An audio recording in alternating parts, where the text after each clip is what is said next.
Différence de ses voisins s'est lancé tardivement dans l'exploitation minière. Il n'empêche, l'on constate une véritable embellie. Quelles sont les réalités du secteur? Quel est le poids du secteur des mines dans le PIB ivoirien? On va évidemment donc parler de tout ceci et de parler aussi de certaines réalités, notamment du point de vue des exploitants. Pour le volet artistique, la T-Band, l'orchestre résident, sera en attraction pour nous livrer justement deux reprises, notamment Tiwaju de François Kensi. La télé d'ici, l'essentiel de ce que vous êtes en droit de savoir ici. Bonsoir, bienvenue.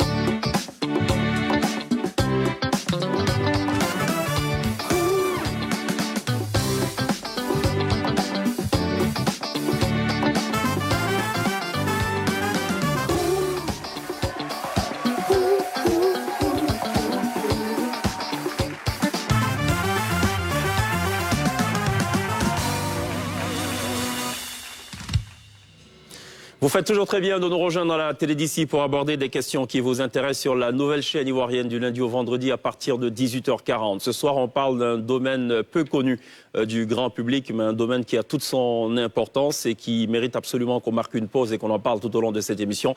Une émission donc entièrement dédiée donc aux questions de mines et on a beaucoup de plaisir à recevoir le premier responsable de cette question. C'est évidemment le ministre Jean-Claude Kouassi. Bonsoir, bienvenue. Merci. Merci de répondre à l'invitation de la télé d'ici. La thématique qu'on a choisie, c'est la bonne mine du sous-sol ivoirien. Est-ce que vous diriez que le sous-sol ivoirien a fait bonne mine ou a bonne mine? Le sous-sol ivoirien a bonne mine et je crois que ça va se confirmer de plus en plus. D'accord. Merci d'être là. Ça va, Pierre? Ça va très bien, merci. D'accord. Qu'est-ce qu'on extrait plus généralement du sous-sol ivoirien? Alors, dans le sous-sol ivoirien, ce que nous avons de plus important, parce que nous détenons 2/3 des roches vertes de toute l'Afrique de l'Ouest, c'est l'or. D'accord. C'est l'or. Et en ce qui concerne l'or, alors que nous étions en 2018 à 24,5 tonnes, nous avons sorti 32 tonnes 5 à fin 2019. D'accord. Pour un objectif de combien de tonnes? De 26 tonnes. De 26 tonnes, là, quand même. D'accord. Donc, vous avez fait plus que... 5, on cherchait 26 tonnes et on est arrivé à 32 tonnes 5. D'accord. Comment vous expliquez le fait que la Côte d'Ivoire ait démarré l'exploitation minière un peu tardivement, enfin, tardivement comparé aux pays comme le Burkina, le Ghana ou encore le Mali? C'est un choix politique. Vous vous souviendrez que le premier président de ce pays, le président Félix Houphouët-Boigny, avait choisi de développer l'agriculture et de retarder le développement du secteur minier pour la période où les Ivoiriens eux-mêmes et par eux-mêmes pourraient exploiter toutes les richesses minières et minérales de ce pays. D'accord. Quels sont un choix délibéré. D'accord. Quelles sont les principales zones de production ou d'exploitation du pays? Mais on peut citer essentiellement l'ouest du pays, le nord du pays, mais aussi l'est, le centre. Disons que la Côte d'Ivoire est couverte de ressources minières et minérales importantes. Est-ce qu'en matière de faune minéralière, on sait dire à l'avance quelle est la capacité ou quel est le potentiel d'un pays?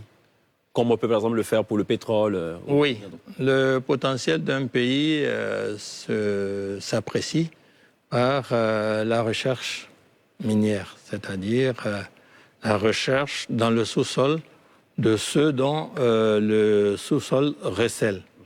Ainsi, on pourrait vous dire, par exemple, comme on le disait tout à l'heure, que à travers les roches vertes, nous pensons que nous avons 2/3 des richesses en or de toute l'Afrique de l'Ouest. D'accord. Mais on vous dira, par exemple, que nous avons à l'ouest du pays beaucoup de fer. D'accord. Au niveau du mont Klaoyo et tous les autres monts qui sont autour. D'accord. On pourra vous dire que dans le prolongement de ce qu'il y a au Ghana. Au niveau d'Aboasso, d'Afema, nous avons des richesses, même si celles-là ne sont pas encore suffisamment exploitées. Et les frontières sont clairement délimitées? Ou est-ce qu'on risque à un moment donné d'être confronté à ce qu'on a vécu il y a quelques années pour ce qui est du tracé maritime avec le Ghana, par exemple? Les frontières, elles sont clairement délimitées, mais elles ne sont pas toujours reconnues comme telles par les populations, du fait que, comme vous le savez, certaines populations font des mouvements migratoires d'un pays à l'autre, et que de ce fait, quelqu'un qui aurait, j'allais dire, des terres par ses ancêtres ou par son appartenance au Ghana, pourrait partir de chez nous au Ghana pour aller exploiter les richesses du sol et du sous-sol et revenir tranquillement en Côte d'Ivoire. Mais de la même façon, nous avons le même schéma avec, en matière de mines avec le Ghana, avec le Burkina Faso, avec le Mali. D'accord. Fondamentalement, quel est le Surtout ces trois-là. Ça pose quoi comme problème ou quel est le risque encouru? Ou est-ce que c'est quelque chose de négligeable? Le risque encouru, c'est que particulièrement dans le nord et à la frontière avec le Burkina Faso, il se signale de temps en temps des refus pour certaines populations burkinabées d'accepter par exemple que l'exploration se fasse sur des terres qui sont clairement délimitées comme étant dans la partie ivoirienne. Et que donc, par rapport à ça, il y a des approches à faire avec les gouvernements des différents pays pour nous accorder sur ce qui est le mieux pour nos différents pays. D'accord. La contribution de votre secteur au PIB était en 2018 de 2,3. Est-ce qu'on est toujours dans cette proportion ou non, disons avant 2018, puisqu'en 2018, nous étions à 3%, pardon, et qu'en 2019, nous pensons que nous avons atteint les 4%. Nous attendons les confirmations. D'accord. Puisque vous savez que ces chiffres-là sont donnés plutôt par le ministère du Plan et le ministère des Finances. Pour combien d'emplois dans le secteur? Nous avons autour de 14 000 emplois directs, 42 000 emplois indirects. D'accord. Pierre? Alors justement, on parle de cette embellie du secteur minier. Marc Bristow, le fondateur de Randgold, dit que Abidjan a le code minier le plus attractif du continent. Est-ce que vous partagez cet avis-là et qu'est-ce qui le différencie des autres codes miniers? J'aurais du mal à dire différemment de quelqu'un de l'expérience de Marc Bristow, qui d'ailleurs appartient au tout premier groupe en matière de production d'or au monde, le groupe Barrick. Et j'aurais du mal à dire autrement également parce que notre code minier, qui est de 2014, effectivement, a bien balisé les choses. Parce que ce que un investisseur cherche, c'est surtout la visibilité et la lisibilité. Visibilité, on lui dit en Côte d'Ivoire, la grande mine, c'est désormais 400 km² au maximum. Il sait donc ce à quoi il a droit. S'il veut venir dans une mine semi-industrielle, on lui dit c'est 100 hectares au maximum. Il sait. S'il fait de l'artisanal, mais ça c'est réservé aux Ivoiriens et aux coopératives ivoiriennes, c'est 25 hectares au maximum. Donc ça aussi, il le sait déjà. Concernant la durée de la recherche minière, elle a été portée de 7 ans à 10 ans pour permettre à celui qui a investi de retrouver, de rentabiliser son investissement. Et on ajoute même 2 ans pour un renouvellement exceptionnel, ce qui veut dire qu'on peut aller au total jusqu'à 12 ans, là où on était à 7 ans auparavant. Donc ça également, c'est clairement précisé. Au niveau des conditions également d'exploitation, tout est clairement précisé. Nous avons une taxe ad valorem qui est donc sur le chiffre d'affaires. Nous avons une taxe pour le développement local minier qui est de 0,5% toujours sur le chiffre d'affaires. Et donc, nous avons un impôt sur le bénéfice industriel et commercial. Il le sait déjà.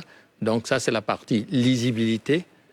Il sait que les taxes, les impôts et taxes qui lui sont présentés au départ ne vont pas être changés du jour au lendemain parce qu'il y a une stabilité qui a été demandée et obtenue. Donc, si vous voulez, il y a bien d'autres éléments encore qui font que ce code est à la fois moderne et attractif. Alors justement, qui dit secteur qui devient attractif, on parle de création. Et j'oubliais de dire tout à l'heure que le matériel et les équipements qu'il fait venir sont exonérés de taxes et de droits de douane. Alors, je disais, qui dit secteur attractif parle de création d'emplois. Qu'est-ce qui représente aujourd'hui ce secteur minier ivoirien en termes de création d'emplois et quelles sont ses perspectives pour l'avenir? Alors, je disais tout à l'heure qu'en termes de création d'emplois, nous avons 14 000 emplois créés. Mais ça, ce sont les emplois directs. Nous avons donc 42 000 emplois indirects. Et cela ne prend pas en compte les emplois qui sont créés par l'informel. Dans le diamant, par exemple, où ceux qui sont dans l'informel sont obligatoirement recensés, nous avons 1500 emplois dans l'informel au niveau de la petite exploitation artisanale de diamants. Alors, donc, si on ajoute l'informel, vous voyez un peu dans quelle proportion on peut se retrouver. Alors justement, dans ce code minier, donc il y a un article qui y fait référence, notamment c'est l'article 131 qui dit qu'il y a obligation pour les investisseurs de recourir de préférence aux entreprises et expertises ivoiriennes. Est-ce que c'était important pour l'État de Côte d'Ivoire de créer ce petit protectionnisme? Est-ce qu'on se rendait compte qu'avant, ce n'était pas le cas en termes de...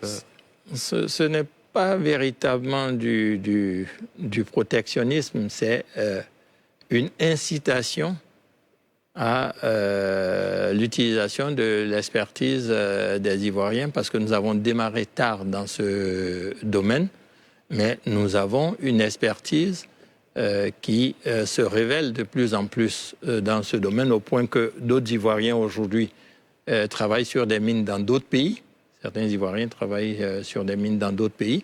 Donc, quelque part, nous disposons progressivement d'une expertise et c'est une incitation à l'utilisation de cette expertise. Et les miniers l'ont bien compris puisque chaque fois qu'ils remplacent un expatrié par un Ivoirien, ils gagnent de l'argent à cause de tous les autres frais de voyage, de retour en famille et d'autres frais qui font qu'ils gagnent de l'argent. Et donc, il est dans leur intérêt, comme il est dans notre intérêt, d'utiliser des Ivoiriens sur les mines. Est-ce que le bénéfice généré par ces géants mondiaux, ces juniors mondiaux aussi, puisque vous le disiez tantôt à demi-mot, les nationaux empruntent seulement maintenant le train, donc on va dire de la recherche minière, est-ce que ces bénéfices sont totalement rapatriés ou comment ça fonctionne? Puisque dans l'imaginaire populaire, on dit qu'on vient, on exploite et on rapatrie toutes les richesses, tous les bénéfices. Qu'est-ce qui est fait concrètement? Non, disons que le secteur... comme dans tous les autres secteurs d'exploitation en Côte d'Ivoire, a le droit de rapatrier les bénéfices. Mais le secteur acquitte quand même des salaires, paye des taxes Donc, de ce fait, il y a des recettes fiscales qui sont générées par le secteur minier. L'année dernière, par exemple, c'était 94 milliards. Et ces 94 milliards, non, 94 562 milliards, pardon. Non, 94 562 milliards. D'accord. Mais ce chiffre représente quand même une hausse de 43% par rapport des recettes fiscales. à l'année 2018, oui, où on était à 65 milliards. D'accord. Donc, si vous prenez le chiffre d'affaires également, nous étions en 2019 à 761 milliards et ça représente quand même une hausse de 30% par rapport à l'année d'avant. Ce qui veut dire qu'il y a des développements qui sont faits quand même. Et au niveau du développement local, on était à 2,5 milliards acquittés par les sociétés minières, les grandes mines. Et l'année dernière, c'était 3,5 milliards. Donc là également, vous avez une hausse de l'ordre de 34-35%. Personnellement, ça vous paraît logique qu'ils aient la possibilité de rapatrier la totalité de leurs bénéfices, à titre personnel?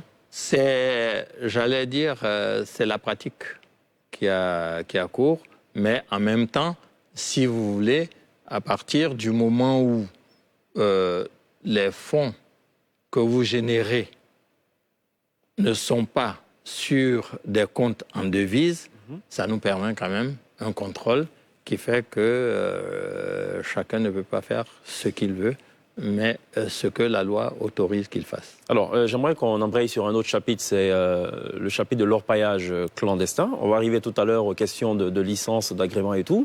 On en a entendu parler justement beaucoup de cette question tous ces mois, durant plusieurs mois, durant plusieurs années et tout.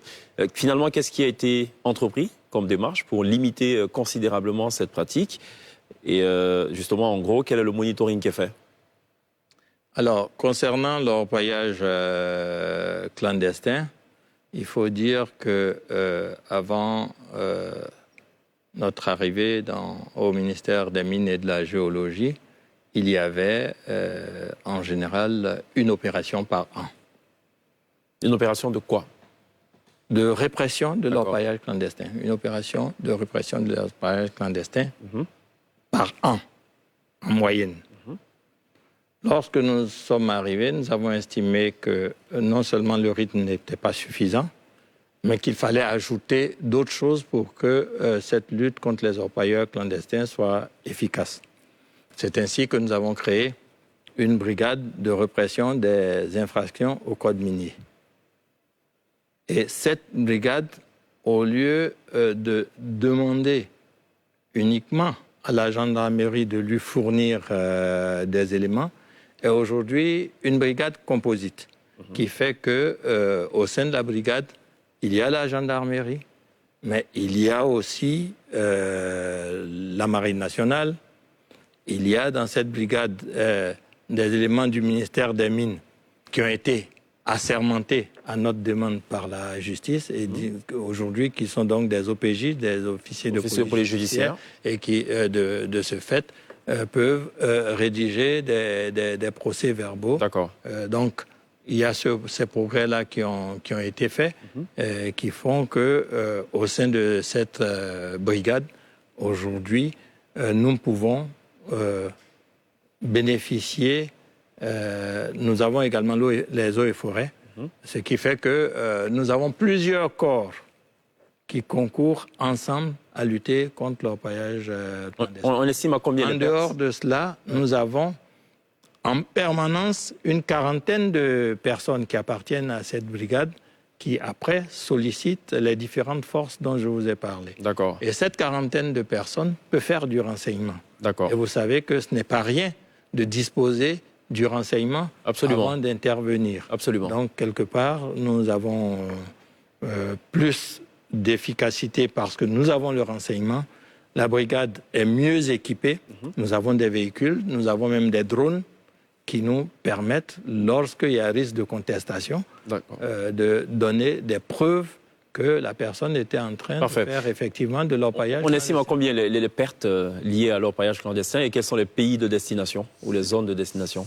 C'est difficile d'estimer tout ce qui est clandestin, surtout lorsqu'auparavant nous n'avions pas le renseignement. Nous avons cette brigade depuis 1 an, mais depuis que nous avons la brigade, alors que pour l'artisanal, il n'y avait aucune déclaration de production, l'année dernière, nous avons eu 80 kilos d'or déclarés au niveau de l'artisanal. Ça veut dire que avec la brigade et avec le renseignement, nous allons non seulement mieux réprimer, mais mieux circonscrire la chose. En dehors de cela, je voudrais vous dire que nous pourrons de plus en plus circonscrire les choses parce que nous demandons maintenant aux bijoutiers de se faire enregistrer. Donc, parce que vous savez que par rapport à l'orpaillage clandestin, une partie de la production ne sort pas forcément, mais est recyclée à l'intérieur du pays ici. On n'est pas dit receler même. Oui, si vous voulez. Donc, est blanchie en quelque sorte à travers l'activité de certains... C'est un travail titanesque, ça, de pouvoir recenser tout le monde, de garantir la traçabilité. Non, pas véritablement. Pas véritablement. Il nous est possible de recenser les bijoutiers. Vous parlez des bijoutiers, comment dire, normalement installés ou même du bijoutier artisanal? Tous les bijoutiers qui font de la bijouterie seront recensés. D'accord. Et à partir de ce moment, l'origine de l'or ou de l'argent qu'ils travaillent sera tracée. À nous déterminer. Donc forcément tracée. Et ça va réduire donc cette possibilité-là de recycler, j'aime bien le terme, sur le marché interne ou de blanchir d'une certaine manière l'or qui est illégalement produit.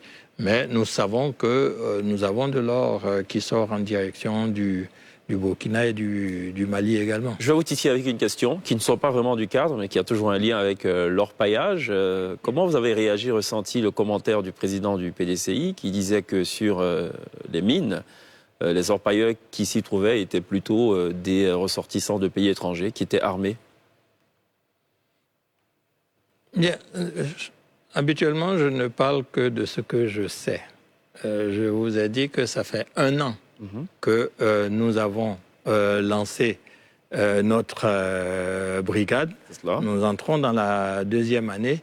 Nous aurons de plus en plus la possibilité de savoir qui fait de l'orpaillage clandestin chez nous et dans quelle proportion. Ce qui est sûr, par contre, c'est que puisque nous réprimons l'orpaillage clandestin et que ça aboutit à des condamnations, en 2019, par exemple, nous avons 31 étrangers qui ont été condamnés à être interdits de paraître sur le territoire ivoirien. On a eu 57 condamnations à prison ferme. Et si vous voulez, je peux vous dire donc 3 condamnés à 10 ans, 53 condamnés à 24 mois, et puis 1 condamné à 12 mois ferme. Donc, ça c'est... Et parmi ces condamnés, nous avons eu des Chinois, des Burkinabés, des Maliens, un Togolais, quelques Ghanéens. D'accord. Très bien. Alors, on va ouvrir un autre chapitre, Pierre. C'est le chapitre donc de l'attribution des licences ou des agréments ou de ce qu'on pourrait appeler donc les différentes conventions. Juste pour permettre aux téléspectateurs de comprendre, je vais essayer de schématiser de façon très profane. Hein, et vous me direz si je me trompe ou pas. Il y a de fortes chances que je me trompe, mais je vais essayer quand même. Je suis un exploitant étranger. J'aimerais pouvoir exploiter une mine en Côte d'Ivoire. Donc, j'adresse une demande auprès de la SODEMI, la Société de développement des mines en Côte d'Ivoire. Non, auprès de... Vous m'arrêtez, n'hésitez pas. De l'administration des mines. De l'administration des mines, très bien. Direction générale des mines et carrières. C'est cela. Et ce dossier donc est transmis, j'imagine, donc au ministère que vous chapeautez. Et ce ministère va défendre en Conseil des ministres si ce dossier est tenable ou pas, si je suis un exploitant crédible ou pas. Jusque-là, tout va bien ou pas? Ça dépend du type de mine. Lorsqu'il s'agit d'une mine artisanale ou semi-industrielle, l'instruction du dossier s'arrête au niveau du ministre des Mines et de la Géologie qui délivre un arrêté. Allons-y sur de grosses exploitations. Maintenant, sur les grosses exploitations, là, c'est un dossier qui va en conseil des ministres. C'est cela. Voilà. Et en conseil des ministres, une fois que c'est validé, qu'est-ce qui se passe? Il y a un décret qui est pris par le chef de l'État? Il y a un décret. D'accord. Et il nous a fait un retour de l'original de ce décret. Et nous donnons copie du décret à l'opérateur qui commence à se préparer et à travailler. Voilà. Mais avant de véritablement travailler, consolider cet acquis, il nous faut ce qu'on appelle la convention. C'est bien cela? Oui, mais ça, c'est quand ça fait partie des réformes de notre code de 2014. Lorsque la société est autorisée à faire de l'exploitation, cette société signe avec l'État de Côte d'Ivoire une convention. C'est là que le bas blesse. Parce qu'on a interviewé quand même beaucoup d'exploitants qui se plaignent du fait que, entre la signature du décret et la signature de cette dite convention, plusieurs mois passent, c'est des réunions à n'en point finir, des réunions tous les mois et tout. Pendant qu'il opère, il dépense de l'argent, il s'est même endetté auprès de certaines banques. Il y a une lourdeur à en perdre le souffle. Et finalement, arrêt de l'activité, ils auront dépensé pour rien. Partagez cet avis ou pas? Non. Non, je ne partage pas du tout cet avis parce que depuis que nous sommes là, toutes les sociétés qui ont obtenu une autorisation d'exploitation, donc leur décret d'exploitation. Nous rentrons en convention très rapidement avec ces sociétés-là et nous signons le plus rapidement possible et nous le faisons connaître à travers la télévision notamment. Mais cette convention, elle est co-signée par plusieurs ministères, c'est bien cela? Oui, disons que non, la convention est négociée. La convention est négociée et signée, bon, c'est par 3 ministères. Nous signons, le budget signe et les finances signent.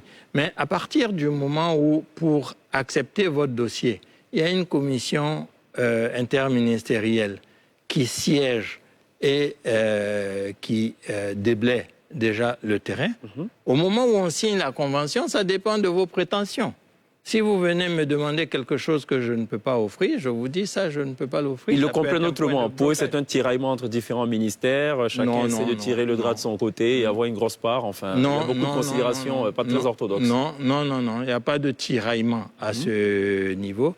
Comme je vous dis, il y a une commission interministérielle qui se réunit avant qu'on présente le dossier au gouvernement, à plus forte raison au niveau du Conseil des ministres, donc qui déblaye tous les problèmes. D'accord. Par la suite, lorsque le décret est obtenu et que nous signons une convention, si vous demandez tel avantage que nous ne pouvons pas vous proposer compte tenu de ce que vous allez nous offrir par ailleurs, nous vous disons, là, c'est pas possible. D'accord.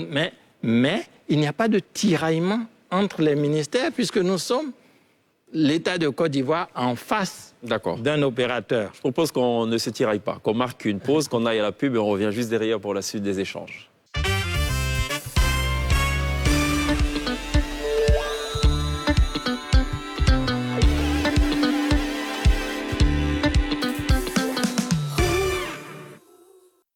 Bekadi, télévisez la Côte d'Ivoire. Bekadi, télévisez la Côte d'Ivoire. Bonsoir à tous. Bienvenue dans NCI News. Voici les titres. Retrouvez l'essentiel de l'actualité d'ici et d'ailleurs tous les soirs à 19h50 avec Alizia Rassouba et Mélina Makissi sur NCI. Et c'est ici que prend fin ce journal. Merci de nous avoir suivis. Restez avec nous pour la suite de nos programmes et on se retrouve demain. Excellente soirée sur NCI.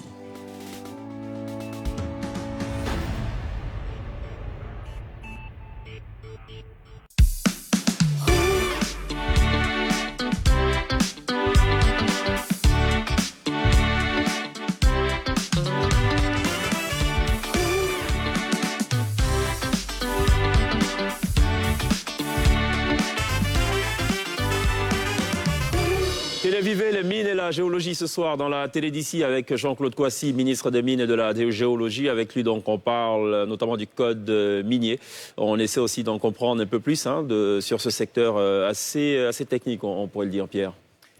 C'est ça, donc le code minier est venu se renforcer et il apporte beaucoup d'exigences dont certains peuvent paraître aux yeux de certains opérateurs du secteur comme une forme d'ingérence dans leur gestion.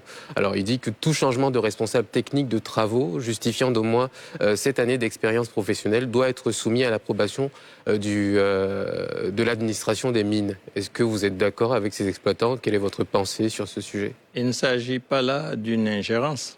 Il s'agit de s'assurer sur la durée qu'un engagement que vous-même vous avez pris et qui a permis de valider votre dossier est toujours respecté par vous. Si vous me remplacez quelqu'un qui a 15 années d'expérience et dont on a validé le dossier par quelqu'un qui n'a que 3 ans d'expérience, vous faussez vous-même les engagements que vous avez pris.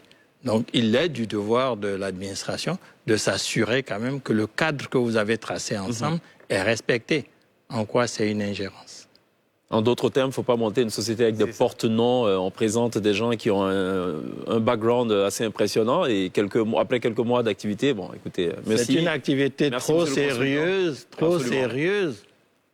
et qui peut donner des tentations d'aller à des blanchiments et autres. C'est une activité trop sérieuse pour qu'on la confie à des gens qu'on ne connaît pas et dont on ne connaît ni le sérieux ni l'expertise. Il n'y a pas d'ingérence. Alors justement... On peut même se poser la question sur les motifs inavoués de ceux qui parlent d'ingérence.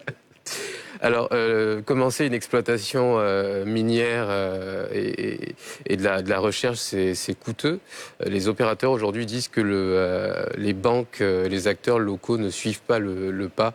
En plus, qu'il faut justifier d'une importante réserve financière dans des établissements de premier rang ivoiriens avant de pouvoir se lancer. Je crois que pour l'activité minière, tout le monde sait que c'est une activité très capitalistique. Mais lorsqu'on a donné pour les grosses mines, par exemple, puisque je crois que c'est de ça qu'il s'agit, dans les grandes mines, lorsque vous avez eu un permis, on vous autorise à mettre en gage le permis que vous avez pour recevoir de l'argent pour exploiter. Si ça ne suffit pas comme garantie, ça signifie qu'on doit se poser des questions sur votre poids financier, vos capacités financières réelles. Peut-être que les banques ne comprennent pas aussi le métier. Est-ce que quelque part, l'État ne devrait pas faire une sorte de plaidoyer? Enfin, pas les contraindre, mais une sorte de plaidoyer. Non, je crois que les règles sont claires partout. D'ailleurs, la plupart des grosses mines sont cotées en bourse, c'est pas chez nous, mais sont cotées en bourse au Canada, en Australie, en Afrique du Sud, en Grande-Bretagne. Bon, c'est pas chez nous. Donc, généralement, elles disposent déjà de moyens conséquents et elles font un appoint auprès de nos banques. Mais elles doivent le faire dans des conditions qui rassurent quand même nos banquiers. Le chef de l'État avait quand même lancé un message il y a quelques années invitant les banques à faire beaucoup d'efforts pour soutenir l'économie. Et je pense que ce message allait dans ce sens. On a le sentiment que les banques ne font pas trop d'efforts, enfin, les banques ne soutiennent pas suffisamment. Voilà. Notre souhait, c'est que, au fur et à mesure que l'économie ivoirienne entre dans la sophistication, que les banquiers, justement, suivent le mouvement et s'adaptent pour que eux-mêmes, nous, et les investisseurs, nous parlions le même langage, un langage d'intérêt commun. D'accord. Alors, je sais aussi que le secteur, enfin l'activité de façon générale, souffre d'une chose, c'est l'instabilité des cours mondiaux. Comment on gère cette histoire? Mais ça, je viens de vous dire que autant dans ce domaine comme dans le domaine agricole d'ailleurs, nous avons des fluctuations des cours qui ne dépendent pas de nous, mais qui dépendent du marché. Et celui qui vient prendre le risque d'investir dans le secteur minier le sait. Et c'est que autant il peut gagner beaucoup d'argent en investissant dans le secteur minier, autant, comme dirait un d'entre eux, il peut se faire abandonner par sa famille parce qu'il aura ruiné la famille. Donc, c'est le principe même de toutes les affaires. Il y a un autre projet qui est en souffrance depuis une 50aine d'années, c'est le projet de mine de fer du Mont Cloayo. Projet structurant, quel est le problème? Non, le projet, c'est le projet le plus important que nous ayons actuellement. Et par rapport à ça, d'ailleurs, nous envisagions une table ronde que l'apparition de la Covid a retardée, mais ne va pas faire disparaître. Nous allons faire une table ronde sur ce projet parce que nous avons des réserves de fer en fer qui sont importantes dans l'ouest de notre pays. C'est cela. C'est pour ça que c'est le projet de développement minier intégré de l'ouest de la Côte d'Ivoire. Il y a 3 projets, mine de fer, terminal minérier. Alors, disons que nous avons déjà le projet fer, donc extraction du fer de la Côte d'Ivoire. La première difficulté que nous avons, c'est que la teneur en fer de notre minerai est plus faible que chez le voisin guinéen à côté. D'accord. Le deuxième élément, c'est que il nous faut créer un chemin de fer de Mans jusqu'à San Pedro, jusqu'au port de San Pedro, parce qu'il s'agit de métaux de base, il s'agit de métaux lourds, de métaux pondéreux. Ils sont et lourds et encombrants. Donc, il nous faut un chemin de fer. La situation est simple. Lorsque vous intégrez le coût de réalisation de ce chemin de fer dans le projet minier, il devient difficile à financer. Donc, il nous faut trouver une formule qui nous permette de valoriser ce fer de l'ouest de la Côte d'Ivoire en ayant un chemin de fer dont le coût de réalisation n'incombe pas uniquement à l'investisseur. Et cela d'autant que, si vous voulez, quand vous regardez ce projet, c'est un projet qui va profiter au nickel, aux manganèses qui sont déjà dans ces zones, mais c'est un projet structurant qui va profiter aussi à toute la production agricole qui aujourd'hui a basculé dans l'ouest de la Côte d'Ivoire. Absolument. Donc, en fait, il y a le minerai, mais il y a aussi l'agriculture. Et puis, quand vous regardez bien le développement de ce pays, vous sentez que la partie sud-ouest va également attirer un fort développement touristique. Donc, pour toutes ces raisons, nous avons intérêt à regarder la construction de ce chemin de fer sous le prisme de tous ces développements nouveaux pour considérer que nous avons quelque chose à faire pour favoriser le développement du minerai de fer. Dans ce projet intégré, j'imagine qu'il y a un terminal minéralier également qui est prévu. Il y a un terminal minéralier, il y a le chemin de fer et bien sûr, il y aura la mine. Et nous sommes même, nous mettons à penser même que lorsque nous aurons valorisé ce minerai de fer, la proximité du port de San Pedro peut faire que d'autres voisins acheminent leur production à travers ce chemin de fer. D'accord. Vous avez bon espoir quelque part, nous avons envie de rêver pour l'ouest de notre pays à cause de tous ces éléments agricoles, touristiques et miniers qui nous permettraient d'avoir quelque chose, un véritable pôle de développement dans l'ouest du pays. Vous avez parlé de rêve, l'avantage avec ça commence d'ailleurs dans le nord-ouest, parce que depuis Guinée déjà. Absolument. C'est bien de rêver. Alors, sauf que quand on rêve, à un moment donné, il faut se réveiller. Et quand on se réveille, on est face à la réalité. Vous pensez que ce rêve va commencer à voir le jour, à se réaliser à quelle échéance? C'est la raison pour laquelle je vous disais que si on n'avait pas eu la Covid, on aurait déjà fait la table ronde. D'accord. Puisque nous l'envisagions pour le premier semestre de cette l'année. année. Donc, nous ne faisons que repousser en espérant que la stratégie pour circonscrire la Covid nous permettra de revenir très rapidement à la normale parce que si vous faites une table ronde, il faut faire venir des investisseurs. C'est cela. Mais comment vous les faites venir Si les aéroports sont fermés. sans avion? C'est cela. Mais justement, j'allais poser la question, qui sont les parties prenantes de cette table ronde? Donc l'État de Côte d'Ivoire. Les Chinois sont intéressés. Parmi ceux qui sont intéressés, les Chinois sont intéressés, fortement intéressés même, mais aussi tous les gros producteurs, les Sud-Africains ont marqué un intérêt pour ce projet. Les Canadiens, les Australiens, tout le monde marque. Les Indiens avaient à un certain moment également marqué un intérêt pour ce projet. Et c'est tout cela que nous voulons réveiller à travers la table ronde pour que nous puissions, au sortir de la table ronde, discuter avec ceux qui sont les plus intéressés et qui nous font les propositions les plus intéressantes pour circonscrire les problèmes et les résoudre ensemble. D'accord, c'est un projet structurant, vous l'avez dit. Difficile pour l'instant, j'imagine, d'évaluer ce que ça pourrait coûter, mais est-ce qu'on a quand même une sorte de soupçon, une petite idée de...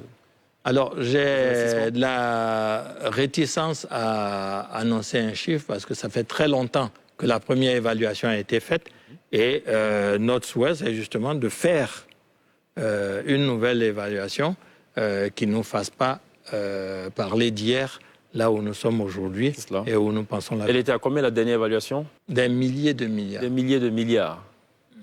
Mais ça n'a pas été clairement circonscrit comme je vous ai dit. D'accord, ok. Donc il faut une évaluation un peu plus précise. Pierre. Voilà. C'est ce que nous attelons à faire. Très bien. Alors, on comprend les avantages d'un nouveau code minier, on les connaît les tenants, mais juste pour ceux qui nous regardent, comment il a amélioré justement ses obligations de transparence et les dispositions contraignantes,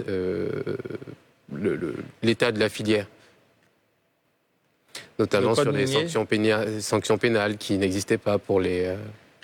Non, disons que concernant cela, vous abordez l'aspect des sanctions. C'est ça. Concernant l'aspect des sanctions, les sanctions pénales existaient déjà. Les sanctions pénales existaient déjà, et c'est la raison pour laquelle nous avions eu une condamnation avant notre arrivée dans ce ministère. Mais depuis que nous sommes dans ce ministère, ce que nous avons apporté comme changement, c'est à travers des arrêtés interministériels signés avec les finances et le budget, des arrêtés interministériels qui nous permettent de prendre des sanctions administratives. C'est-à-dire que lorsque nous arrivons sur un site et qu'il y a de l'orpaillage clandestin, par exemple, nous sommes autorisés à saisir, à confisquer et à vendre avec l'appui d'un commissaire de justice les éléments au profit de l'État de Côte d'Ivoire. Et à ce niveau, si vous voulez, on peut vous donner quelques chiffres. Au cours de l'année 2019, nous avons traité 222 sites d'orpaillage illicites. Nous avons interpellé 139 personnes. Nous avons saisi 5,9 kilos d'or, 137 pelles hydrauliques, c'est ce que les gens appellent habituellement les pelleteuses. D'accord. Donc, vous voyez, 3 chargeuses, 20 véhicules, 51 générateurs, 81 motocyclettes, 27 groupes électrogènes, 123 motopompes, sans compter la drogue, les fusils et les substances et les explosifs qui, lorsque donc ils rentrent de façon illicite comme ça, font l'objet de saisie et de remise au ministère qui sont les plus compétents. Parfait. Nous saisissons et nous leur donnons. D'accord. Mais les produits saisis, quand ils sont confisqués, ils font l'objet d'un arrêté de vente. Et, ça sert de réparation. Voilà. D'accord, très bien. Et par rapport à cet arrêté de vente, si vous permettez, en 2019, on a infligé quand même 2,720 milliards d'amendes au profit de l'État, 798 millions de dommages intérêts aux condamnés et, comme je le disais, il y a 31 clandestins qui ne peuvent plus paraître. D'accord, parfait. Bien noté. On va marquer notre pause et juste derrière, ce sera donc le dernier tour de table avec Jean-Claude Kouassi, ministre des Mines et de Géologie de Côte d'Ivoire. On se reparle dans quelques instants.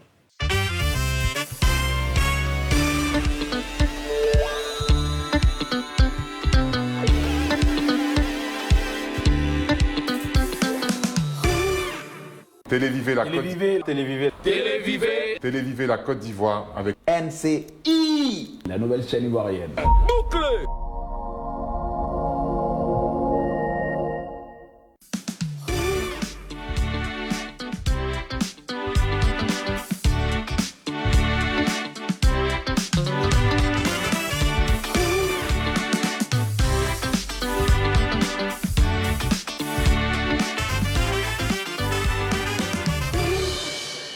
Vous faites toujours très bien de nous rejoindre dans la télé d'ici sur NCI, la première chaîne de télévision privée de Côte d'Ivoire. On aborde des questions qui vous intéressent forcément tous les soirs à partir de 18h40. Ce soir, nous sommes de plein pied dans le secteur minier de Côte d'Ivoire, dans la géologie, en compagnie de celui qui a donc la première responsabilité, Jean-Claude Kouassi, ministre des Mines et de la Géologie.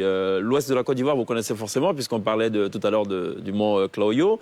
Alors, dans cette partie de la Côte d'Ivoire, il y a un patronyme qui est assez célèbre, c'est Tompi. Voilà. C'est un nom, voilà. Il y a aussi le mont Tompi. Et puis dans cette émission, il y a une famille particulière, c'est la famille Tompi, que nous visitons tous les soirs en l'espace de quelques minutes. On regarde en 2 minutes et on revient juste derrière.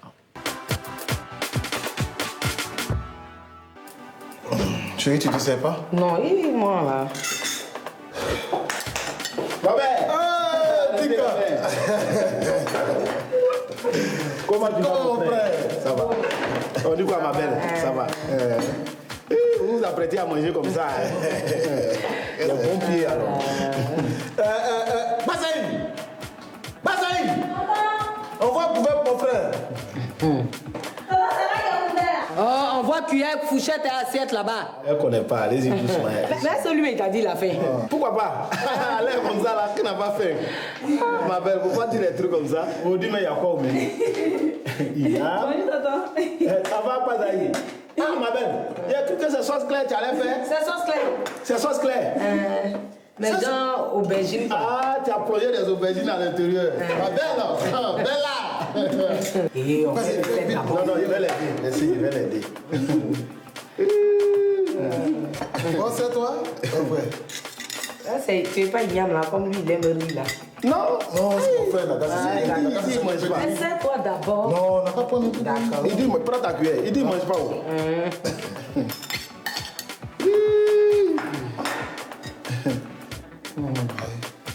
Tu sais, la faim qui est là, c'est pas un bon truc. La faim.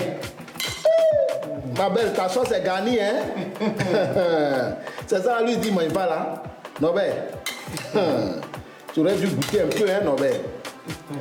Tu aurais dû goûter un peu seulement pour nourrir le plat. Mais comme on ne peut pas obliger quelqu'un à manger, c'est ça aussi. C'est béni, hein? Le plat est béni.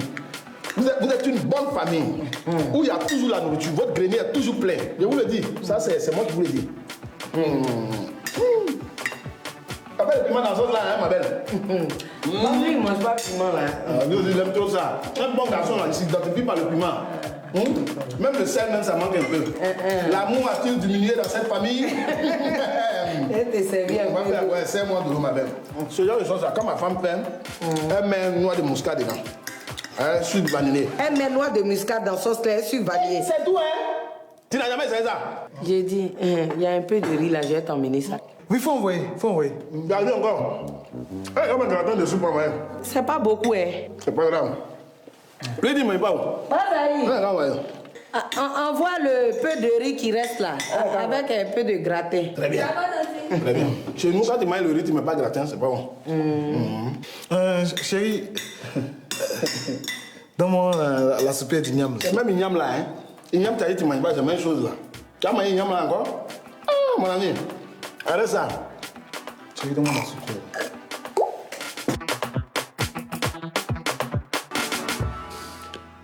Voilà, Madame Tanguy et compagnie à retrouver tous les soirs dans la télé d'ici, une famille assez spéciale. Ce soir, c'était Elle prépare bien. Voilà, bon. C'est pas les habitudes du ministre des Mines et de la Géologie. Je me permets en fait de le dire. Alors, justement, parlons des responsabilités ou des aspects environnementaux. Bien des fois, il est pointé du doigt le fait que quand on exploite une zone minière, tout autour, on ne peut plus cultiver quoi que ce soit. Les populations riveraines s'inquiètent. Est-ce que tout ceci est pris en compte, notamment dans le code minier dont on parlait? Tout cela est pris en compte dans le code minier, puisque les grandes mines et les mines semi-industrielles sont assujetties à une étude d'impact environnemental et social. C'est-à-dire que au-delà d'avoir fait toutes les recherches qu'il faut et toutes les enquêtes qu'il faut pour autoriser la mine, il y a cette étude approfondie qui est réalisée pour l'impact environnemental et social. Et concernant ces études-là, jusqu'à un certain moment dans notre pays, seules les grandes mines les faisaient.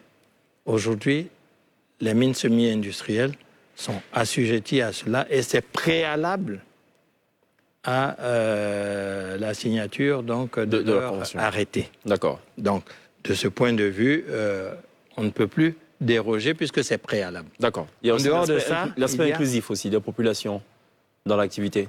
Oui, attendez, il y a aussi un compte séquestre qui est ouvert au niveau surtout des grandes mines, un compte séquestre qui est ouvert et qui permet de réhabiliter le site à la fin de l'exploitation et de financer le plan, donc le plan de fermeture de la mine. Ce qui veut dire qu'à la fin, ce terrain peut servir à d'autres choses. D'accord, il y a une valorisation. Et ceux qui vous le disent ne peuvent pas vous dire où est-ce qu'ils ont vu une grande mine s'ouvrir, se fermer, sans qu'il y ait réhabilitation et financement du plan. En dehors de cela, ce que nous avons demandé aux grandes mines, c'est pendant leur période d'exploitation de faire en sorte que les riverains bénéficient d'autres activités. C'est ainsi qu'au niveau du CDLM, nous avions constaté que tout l'argent était utilisé uniquement pour réaliser des infrastructures sociales. On fait des écoles, on fait des routes, on fait des centres de santé, des maternités, etc. Mais il n'y avait pas une injection d'une partie de cet argent dans des activités génératrices de revenus. Aujourd'hui, c'est chose faite parce que nous nous sommes accordés là-dessus. Mais au-delà de cela, nous avons demandé aux miniers eux-mêmes de financer des activités autres que les activités minières pour faciliter le recyclage des zones et des populations directement concernées par l'activité minière. Parfait. C'est de gros investissements, vous l'avez dit. Est-ce qu'on peut conclure que les champions nationaux, ce n'est pas demain la veille? Je ne le dirais pas comme ça. Je dirais que de nos discussions avec le patronat ivoirien, notre souhait, c'est que de plus en plus, le patronat ivoirien s'intéresse au secteur minier. Et vous avez dû voir passer récemment un permis de recherche porté par une société qui s'appelle IAMS. IAMS, au fond, c'est la branche minière de PFO. D'accord. Qui est installée en Côte d'Ivoire, et qui est de droit ivoirien depuis des années. Jean-Claude Kouassi, merci d'être passé par la télé d'ici. Vous restez avec nous, on va marquer une toute dernière pause. Juste derrière, l'orchestre résident, la T-Band, sera en attraction pour 2 reprises musicales. Ce sera donc le dernier volet de cette émission.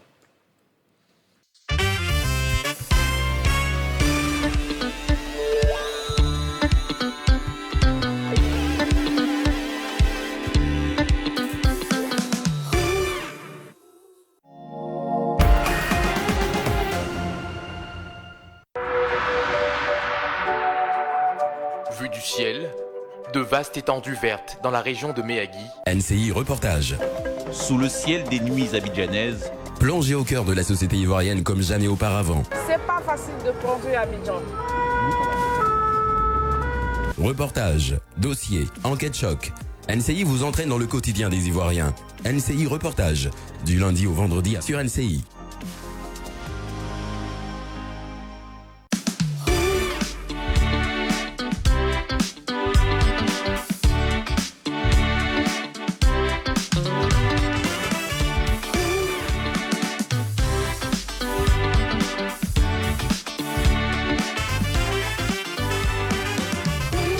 Ce sera tout pour la télé d'ici. On a parlé essentiellement, sinon exclusivement, de mines et géologie ce soir en compagnie du ministère éponyme, ministre donc des mines et de la géologie, Jean-Claude Kouassi. Merci d'être passé par la télé d'ici.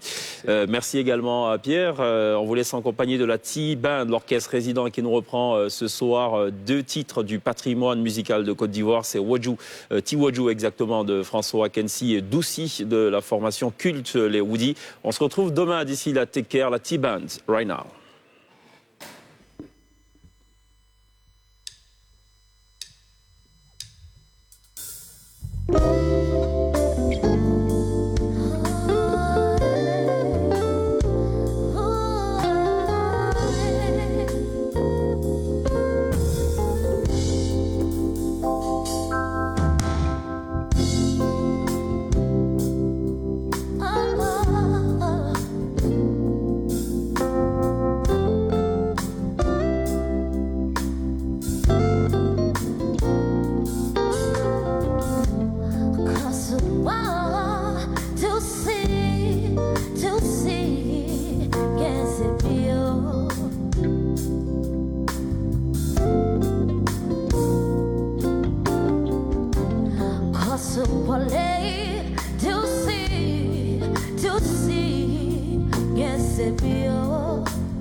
Afa pouvoir les brebis poinquer, et puis non.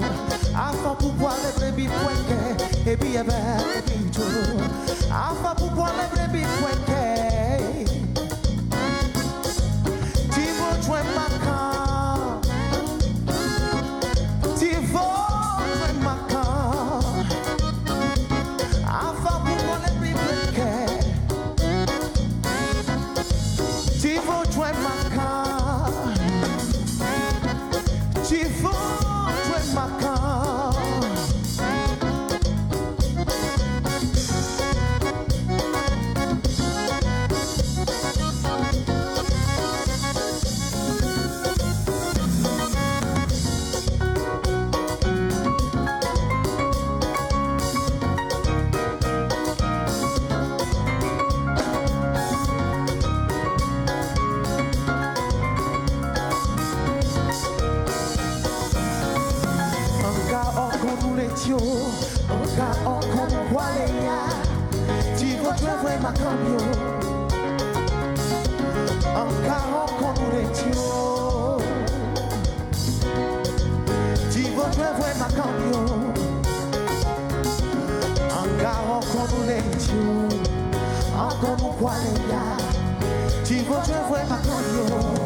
Bravo, la T-Band sur une reprise de François Akensi et Doucy de Woody. Good job.